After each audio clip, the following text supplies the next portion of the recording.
Le gros problème, en fait, c'est un problème d'accessibilité de la destination. Aujourd'hui, nous avons 2 compagnies aériennes nationales, mais avec un nombre d'avions réduit par rapport à ce qu'il était en 2011. C'est-à-dire qu'aujourd'hui, nous avons moins d'avions que nous n'en avions en 2011. Et donc, il y a un réel problème de disponibilité de sièges avions aujourd'hui. Alors, il y a 2 phénomènes qui vont se combiner. C'est que, du fait de la rareté du siège avion, le prix du siège avion a explosé. Aujourd'hui, en été, pour venir à Tunis, ça veut dire faire 2 heures de vol aller, 2 heures de vol retour, ou à Djerba, c'est du 600-700 €.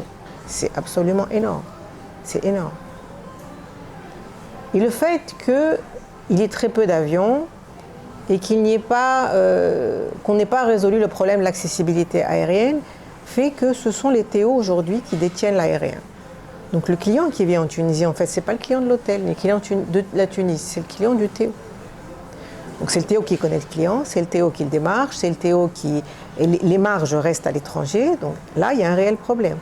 Et un hôtel, quelle est la force de négociation d'un hôtel, quelle que soit sa taille, ou même d'une petite chaîne hôtelière, par rapport à un TO?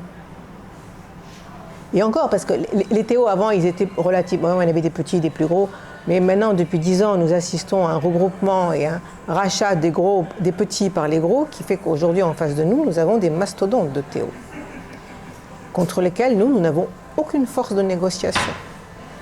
Ça veut dire qu'aujourd'hui, le client, c'est celui du TO, et le TO impose ses prix.